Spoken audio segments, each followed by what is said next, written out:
The Baltimore Ravens defeat the Jacksonville Jaguars in Week 15. They clinch a playoff berth. We talk about what happened in the game, Lamar Jackson, Keaton Mitchell, and so much more coming up next year on this episode of Locked On Ravens. You are Locked On Ravens, your daily Baltimore Ravens podcast, part of the Locked On Podcast Network, your team every day.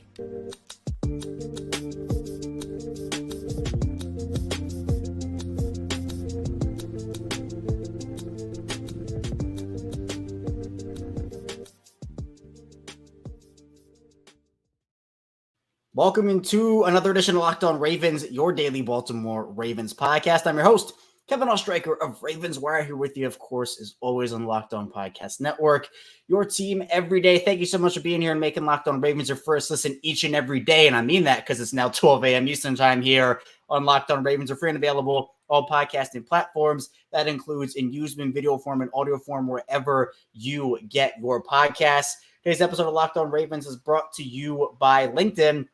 LinkedIn Jobs helps you find the qualified candidates you want to talk to faster. Push your job for free at linkedin.com/LockedOnNFL, linkedin.com/LockedOnNFL to push your job for free. Terms and conditions apply. We're a 5-day-a-week Ravens podcast, so Monday through Friday, we are bringing you the best daily Ravens content, news, analysis, updates, and so much more. You're not going to miss a show. If you're watching YouTube or listen in audio form, it's the same show, both audio and video. So be sure to subscribe, tell a friend, tell a family member. I really appreciate all the everydayers we have. And also, if it's your first time in, welcome in. And if you're somewhere in the middle there, welcome back to the channel. We have a lot to talk about. The Baltimore Ravens have clinched a playoff berth. They are officially into the big dance, the first team in the AFC to do so. So congratulations to them. They pick up a big win over the Jacksonville Jaguars in week number 15, 23-7. We'll talk about the game here. We'll also talk about Lamar and his MVP, what the conversation is right now about that. Also, Keaton Mitchell, if you haven't heard the news, John Harbaugh put it out already. He is going to be done for the season with a significant knee injury. So it's a brutal blow for a guy who's worked so hard as an undrafted rookie to come in, make an impact. And it's a really big loss to the Ravens. So we'll talk about that. But we are live here on Locked On Ravens. We go live after every single Ravens game, also after any big news that happens. So if you can't catch it live, you can watch after the fact in video form, or the replays are available in audio form as well. We have David Garcia, my main man in the chat, saying, get him, Kevin O. Let them know about the Ravens. Big energy from David over there. And Kobe, we got here saying this game is dedicated to Keaton Mitchell's knee. Yeah, it's we'll get into Keaton. It's a big blow to him. I feel like they won the game, but I feel like I'm really thinking about Keaton right now. And obviously my prayers go out to him, and hopefully he has a speedy recovery. The specifics of the injury haven't come out yet, but I don't think they'd be good. Well, again, we'll get more into it in the final part of the show and throughout the show. But long story short, usually I post replays of injuries when they're not brutal because, I like to analyze, and I'm not a doctor, so don't trust my non-medical opinion. But it's like, oh, this looks to be what happened. Hopefully it's all good, but we'll see. The Mitchell replay in picture, it was so bad. It was so gruesome. I decided not to post it out of respect there. But let's first talk about the game itself. Lamar Jackson puts on an MVP type of performance. And look, I tweeted it out after the game. If there is a better MVP audition than that, I'm sure we've seen plenty of great MVP auditions. This is a primetime game for Lamar Jackson. You want to look at the box score for Lamar. We can start there. It's not going to wow you, right? 14 of 24 for 171 yards, 1 touchdown, 1 interception. You look at what an MVP is, and again, we'll get to this a little more in the second part of the show, and we'll also the topic of tomorrow's show is going to be about Lamar's MVP, the main topic. But that's not like, 14 and 24, 171. You don't look at that and say, oh, those are MVP numbers. But the MVP goes so much further than that. And so people who box score watch don't understand the impact of Lamar. Lamar had a huge impact on this game. The Jaguars defense could not bring him down. He was running circles around them, had 12 carries for 97 yards, averaged 8.1 yards per carry there. But let's talk about the big time throws he had. He had a couple of really nice ones. Now, I want to highlight 2 of them. We'll highlight 2. One was the one to Odell Beckham Jr., where I posted the replay. I'll try to find a better one to post out later tonight, maybe tomorrow.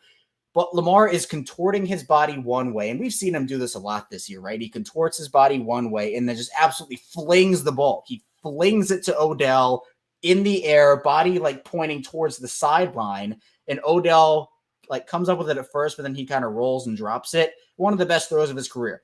Then he had another one of the best throws of his career on a Lamar magic, Lamar Jackson doing Lamar Jackson things. He rolls around, and it was DeJuan Smoot.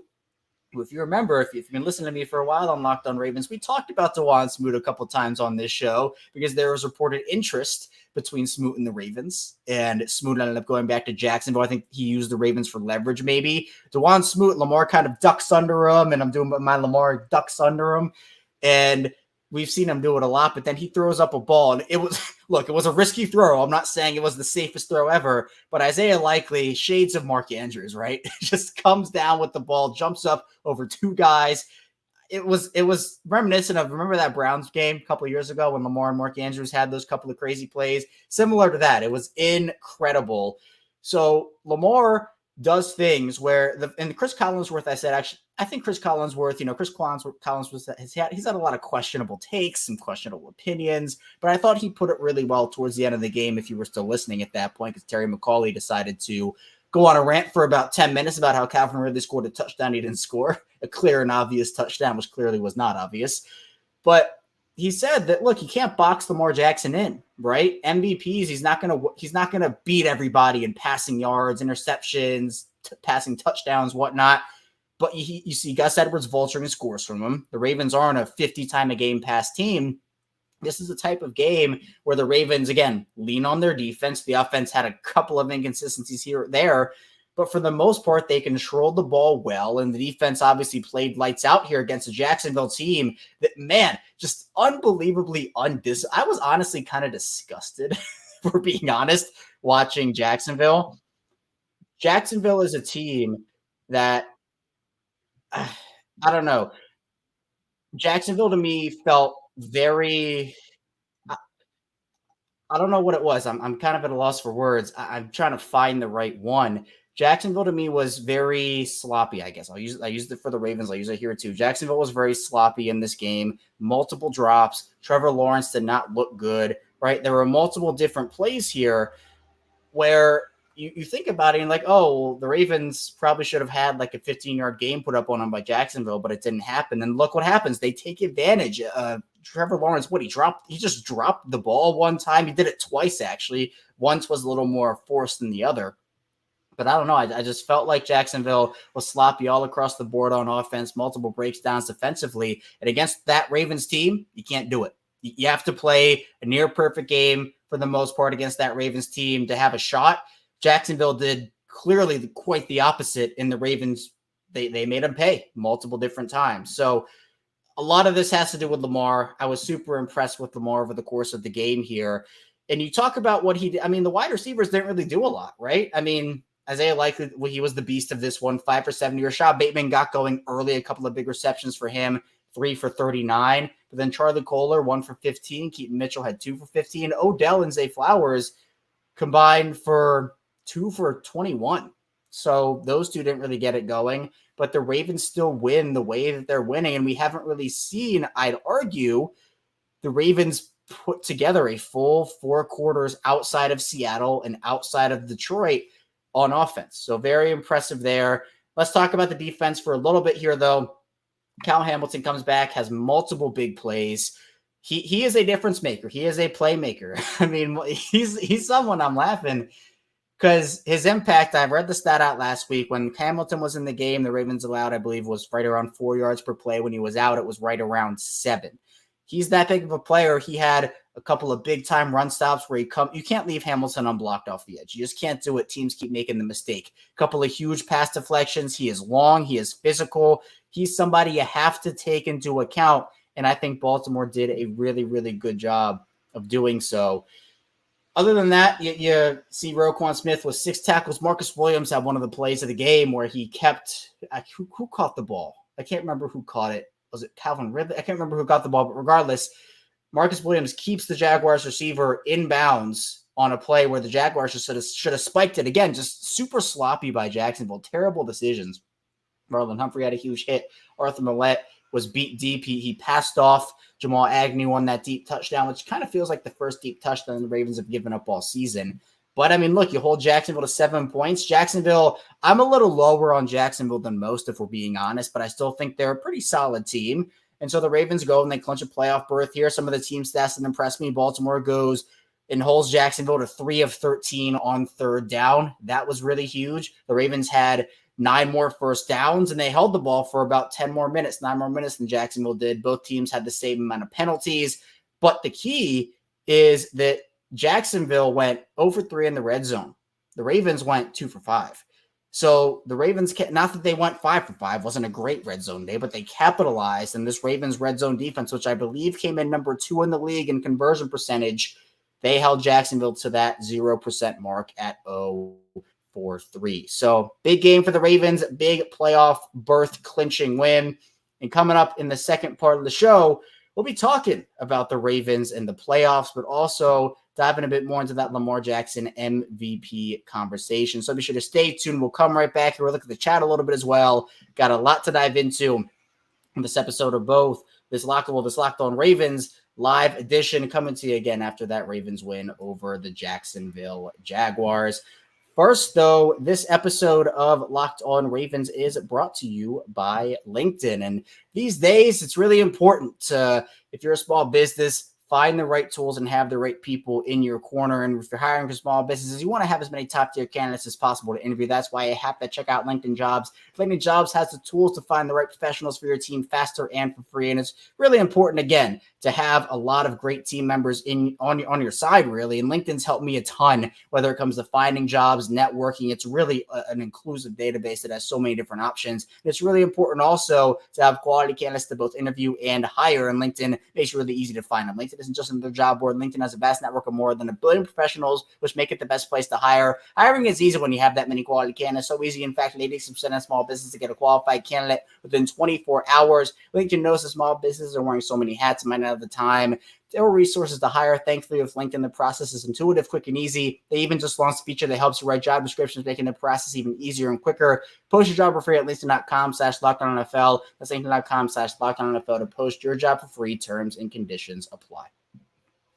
We're back. It's our second segment here of this Locked On Ravens Instant Reaction Live Edition. After the Jaguars game, Kevin Ostraker still talking with you here. I appreciate everybody for tuning in to the live show, or if you're checking it out after the fact, I appreciate you as well. Let's get to some of the comments here. I kind of wanted to talk about the game first, but we have Necromancer saying big W in prime time. Let's go. Appreciate you tuning in. Raven76B more here saying salute KO playoff bound. Dylan saying playoff bound, baby. Let's go. Yeah, Necromancer saying Beak's going to get paid big time. Just BK, another sack. I mean, what can we say? What else can we say about just how good, how much of a baller Just BK has been? I kind of tweeted about it during the game. There's no way you can let him walk. There's no way you could, if you're the Ravens, you cannot let him walk because of how good he has been for them throughout the entire course of the season. And I mean, let's face it, right? Took a couple years for BK to kind of come in and be really good, but he's been great for them in spurts, but this has been the big breakout year. He's up to 12 sacks now, has a sack in 12 straight games, or 11 straight games with a sack, if I'm not mistaken. He has been so good. This might be a franchise tag situation, to be honest with you. Madubuike is probably, at this point, we've probably surpassed the 15 million per season conversation. Probably talking about 20-25 per year, maybe even up into the 26-27 range. I'd have to do more research into what the actual franchise tag number would be for Madubuike and some of those top defensive line contracts. But to have a guy like that is such a valuable asset to a team. So whether it's an extension, whether it's a franchise tag, you can't let him walk whatsoever. Sublime saying hyperextension of the knee 2 weeks out. No, I'm sorry. If I have to be the bearer of bad news, I'm sorry. I'm just a messenger, but he's done. John Harbaugh already announced it. I know he said copium in the chat, but yeah, sadly, it's not going to be that for Keaton Mitchell. Let's see. We have comments about, Williams and Mitchell, brutal for injury perspectives. Obviously, it's a big loss for Keaton there. We'll get to it as well. Kobe saying likely was putting on a show. Also, more comments here. I see Joey saying Keaton Mitchell. Larry in the chat. I appreciate you tuning in, Larry. Dylan makes a good point about the tackles, though. Let's talk about the tackles. I think it's a good point by Dylan saying our tackles are getting beat all game, it seems like. Now, I think the rotation is going to just be what they have to do. It honestly does not scream Super Bowl champion to me. Like, I think the Ravens can win the Super Bowl. That's not what I'm trying to say. But I don't know what Super Bowl teams, if any, have kind of had a tackle rotation especially with the money they're paying Ronnie Stanley. It's unconventional. It's different, but I think it's what has to happen because it's what has to work, right? Stanley got beat really badly in the first part of the game. Ronnie Stanley concerns me a lot. The Ravens are going to be facing good pass rushes from here on out. There's no exception. From the regular season, as San Francisco, Miami, Pittsburgh all have solid pass rushers. Then you go to the playoffs. I'm sure they're going to be very solid pass rushers they're going to have to face there as well. Tackle concerns me. The interior is, for the most part, rock solid. John Simpson had the penalty, which is unfortunate. But with Moses and with Stanley, it's going to have to probably be a rotation of McCary and Falele in there as well. Brian sent any word on Keaton? Yeah, I mean, I know it was a while ago, Brian, you commented it, but Keaton's done for the season, unfortunately. We'll talk about that more in the final part of the show, also throughout the week. Raven76 Bmore saying, I can't wait to see that Lamar hater Mike Florio's face. The dude always bets against LJ. I think he was the one who picked against the Ravens, if I'm not mistaken. So, yeah, I think 7 of 8 people picked, and Florio was the one, again, if I'm not mistaken. Let's see. We have a comment by Wadislav. I hope I got that right. They were sloppy, but I felt like the Ravens defense would reach Lawrence easily, and the Jags defense got to Lamar more often the other way around. I'm already looking at the 49ers. These critical injuries, critical tackle by Williams. Yep. Great points there. Trace Carpenter saying, what a win. Long-time listener on Spotify. First time catching live. Hey, Trace, I appreciate you tuning in, listening to the live. It's audio, video. We got it all here for you, but catching it on the YouTube, I appreciate that as well. So let's talk about Lamar's MVP a little bit here as well, because I think for me, it's a 2-guy race now. It's Lamar and it's Brock Purdy. Dak Prescott had a bad game against Buffalo earlier today. Again, games like that can be. Look, I'm gonna bring my Denver Nuggets knowledge in here again. When Nikola Jokic was battling Joel Embiid for that MVP last year, Jokic had a stretch of about 1 week, maybe 2, late in the season of just poor basketball. The Nuggets were losing. It was terrible basketball. And Embiid was killing it. He was having great games. And it kind of swung the way the MVP vote was and gave that award to Joel Embiid. Not saying Embiid wasn't, both those guys were deserving of the award, just like Lamar and Brock Purdy are both deserving of the award. Brock has been awesome. I mean, you can argue this upcoming Christmas matchup is a battle of the 2 best teams in the NFL. Definitely probably the best team in the NFC and the best team in the AFC. And you want to have that, right? The MVP is probably going to be on a team, barring, a couple of instances where it hasn't happened, but it's probably going to be a guy that is on one of the best teams, if not the best team in the league. So I think that honestly, the battle for the MVP is going to be next week. Lamar, Purdy, and that 49ers and Ravens game. I see Wadislav saying, to be fair, for Jokic, there were also a lot of people who simply didn't want him to win 3 in a row, especially before he got a ring. And that was a lot of the argument too, right? I mean, it was, what does he want? Can you give a guy 3rd straight MVP for a guy who hasn't made it past the conference finals? Obviously, he won it. And as a Nuggets fan, I'm very happy about that. But for the football conversation, I don't think that point, it was a point for the basketball, Wadislav. You're 100% right. I was in the thick of that MVP conversation. But this time, it's going to be, hey, Lamar has not made it past the divisional round. Is that going to weigh him down? I sure would hope not, but we'll see. Ravens Big Trust saying Big Trust 11-3. Appreciate you hopping in the chat here. Benjamin saying if the O-line can be just good enough against the 49ers, I'm convinced we're Super Bowl bound. The 49ers game has a couple ways it can go, for being honest, in terms of how the fan base is going to be feeling after it. I think it's going to be, some people think the Ravens are just going to get blown out of the water. I don't share that same mindset. I think it will be a very good game and honestly probably one of the games of the year, if not the game of the year. But even if they lose to San Francisco, if they put up a fight and if it's a close game, I think a lot of people will say, look, we're probably going to see that matchup again in February, and people are going to feel a lot more confident. And hey, you know what? The Ravens will just run through the entire AFC because at this point, they are 100%. It's unquestionable now. They're the team to beat. Benjamin saying 24-21 type game. If we lose, I'm fine. Just be competitive. Yeah, look, I think people are treating the Ravens right now and I hear you, Benjamin. I'm with you in terms of, look, if they're not competitive in that game, do we have to reassess kind of how we feel about them? But the same could be said with the 49ers, where they've been blowing teams out. They've been rolling teams. And that's the difference right now, I think, between the 49ers and the Ravens, is the Ravens have been winning, right? But we've seen some of those close games where you're like, don't know about that. They've had the 2 blowout wins, a couple more than that too.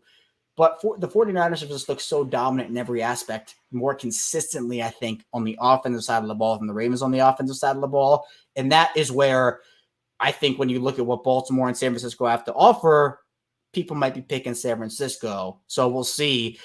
Kobe says, I'll take a Jackson Super Bowl MVP. Hey, that's what they want. I think Lamar would trade 10 MVPs for one Super Bowl at this point. Now, I would too, for being honest. So we'll talk about it, and we'll get to Benjamin's point here about the offensive line in the final part of the show, continuing that, but also talking about, unfortunately, Keaton Mitchell, what that diagnosis is and how it will impact the Ravens offense moving forward. So be sure to stay tuned. Again, we have a lot to dive into on Locked On Ravens as we round out this live edition of Locked On Ravens on Monday morning, midnight. We started up here, so stay tuned. It's a lot to get to on the show.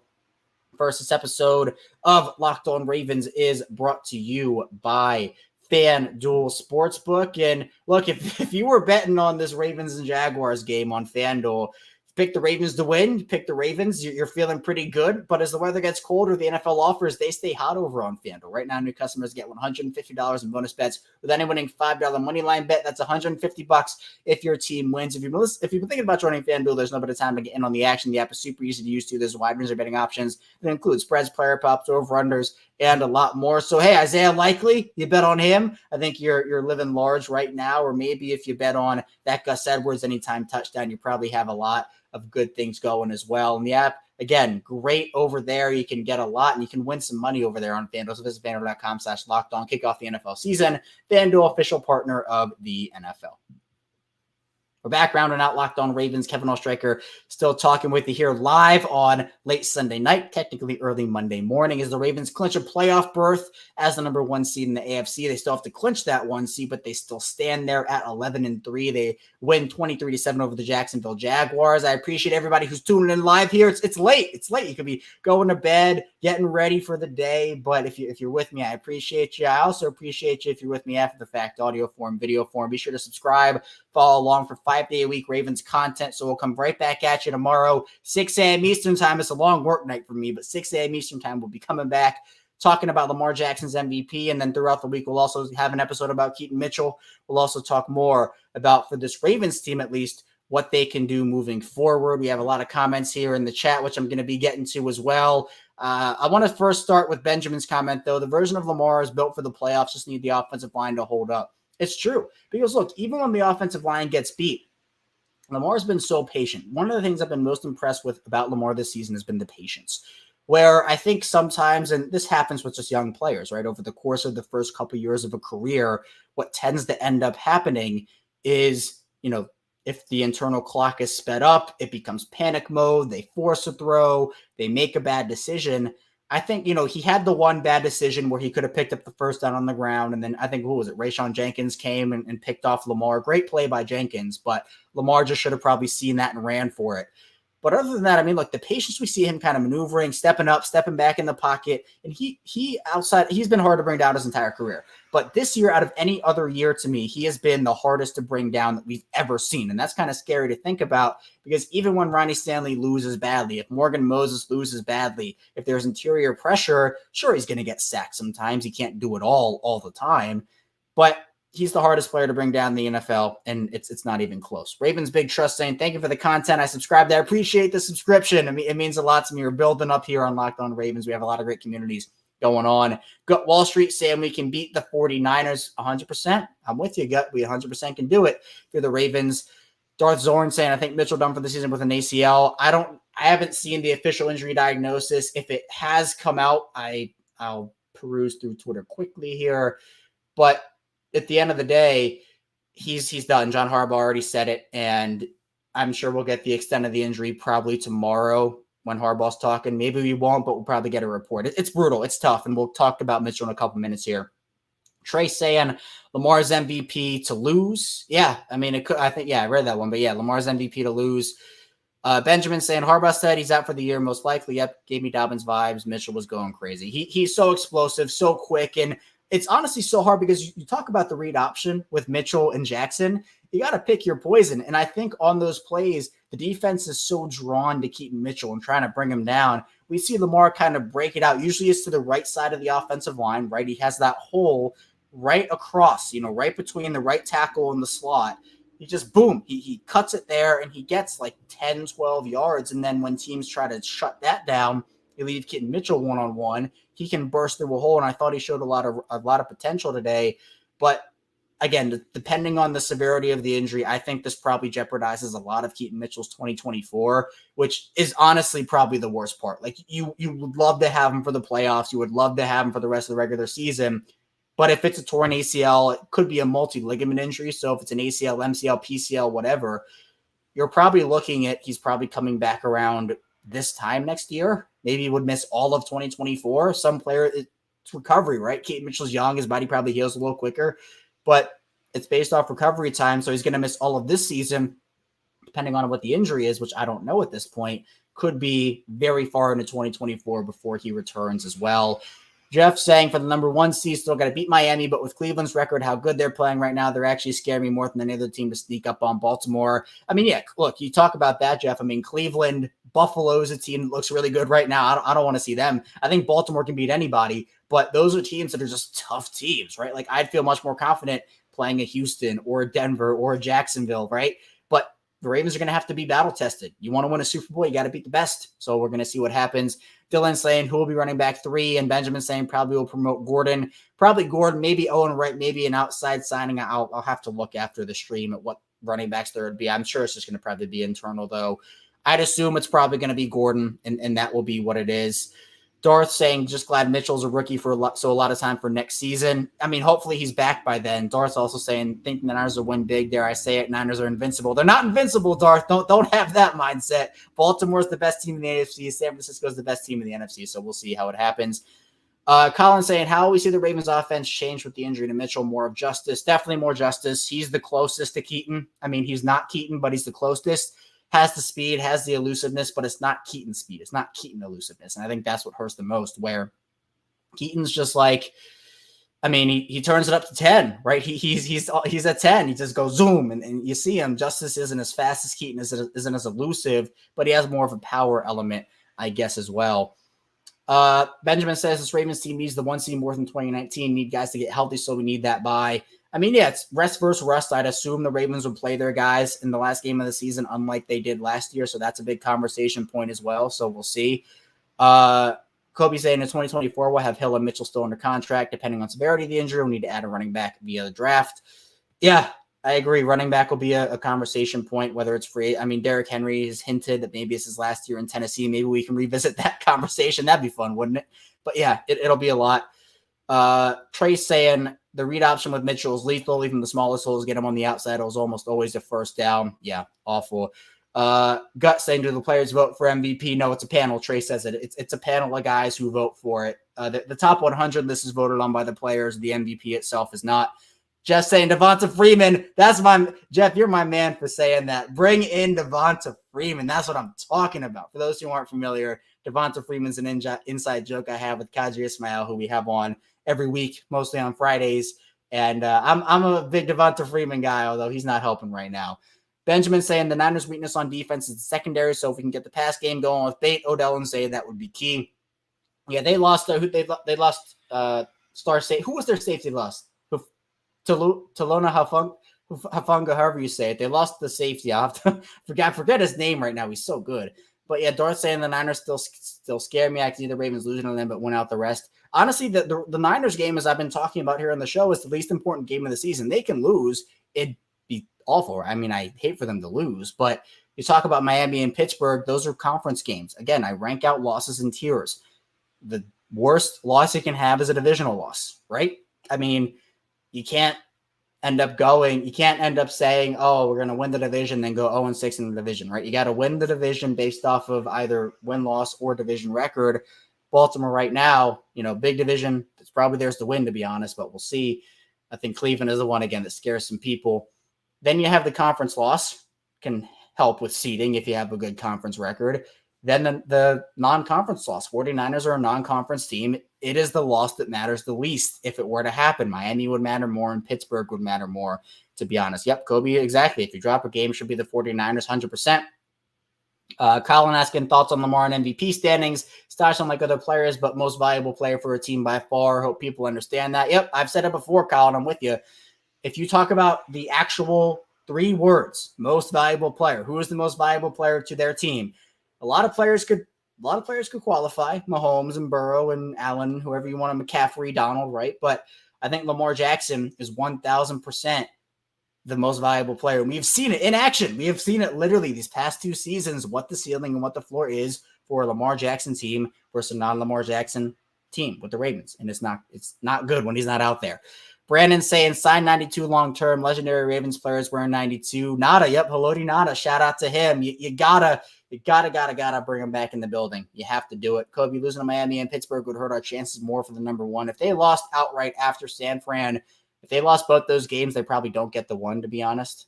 That ends what? They would end if they beat San Francisco, lose to Miami and Pittsburgh. They'd have 5 losses on the season. Miami would probably have 5 as well, I'd assume. They would maybe drop a game. Miami has Dallas, Baltimore, Buffalo. That's brutal. I'd expect them to lose 1, maybe 2 of those games. So we'll see.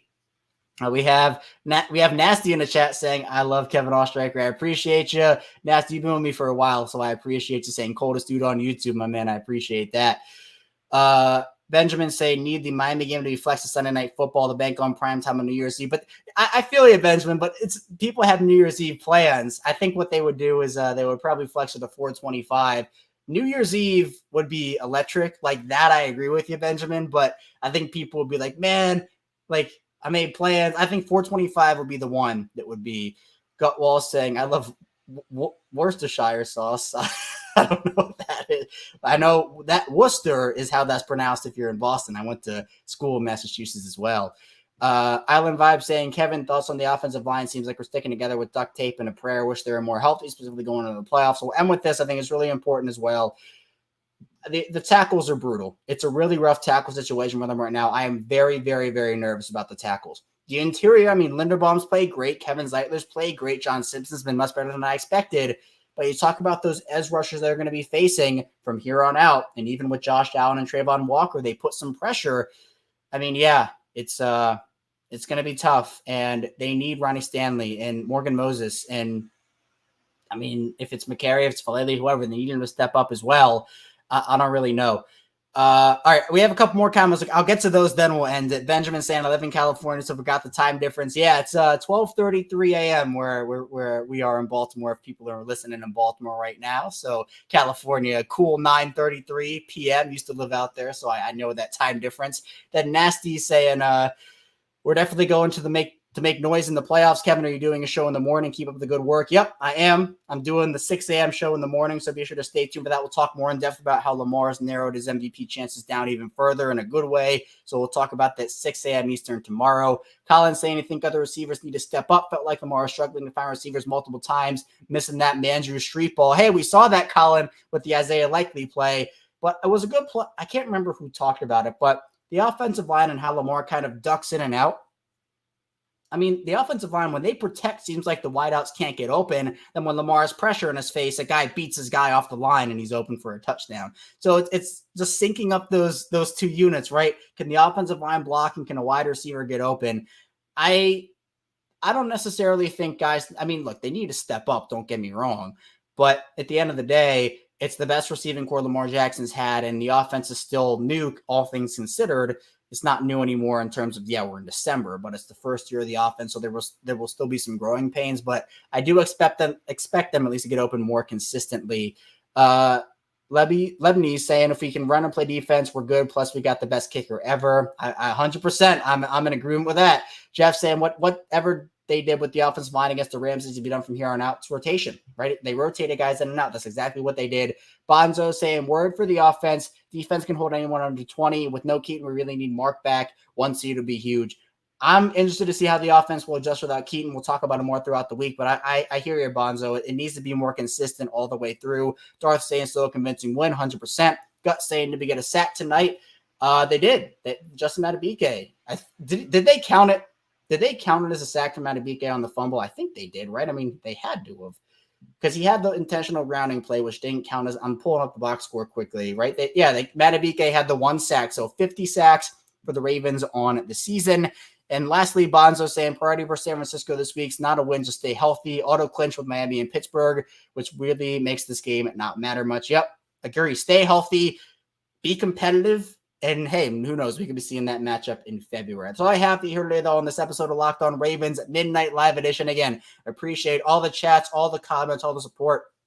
It is really appreciated. And we're building up here past 5,000 on YouTube. Be sure to subscribe, follow along in audio formats. All the audio community also flourishing. I appreciate all the audio listeners. Also, be sure to subscribe on Subtext for exclusive text conversations we have on there, other inside information. It's a really awesome community out there as well. It's late, so everybody out there, get some sleep. We'll be right back here 6 a.m. tomorrow morning, talking Ravens, talking Lamar's MVP conversation, get more into Keaton Mitchell's injury, and of course, the Ravens win over the Jaguars. Ravens clinch the playoffs. They are in, currently stand at the number 1 seed. Be sure to stay tuned for all of our content throughout the week. I'll see you right back here tomorrow on Locked On Ravens.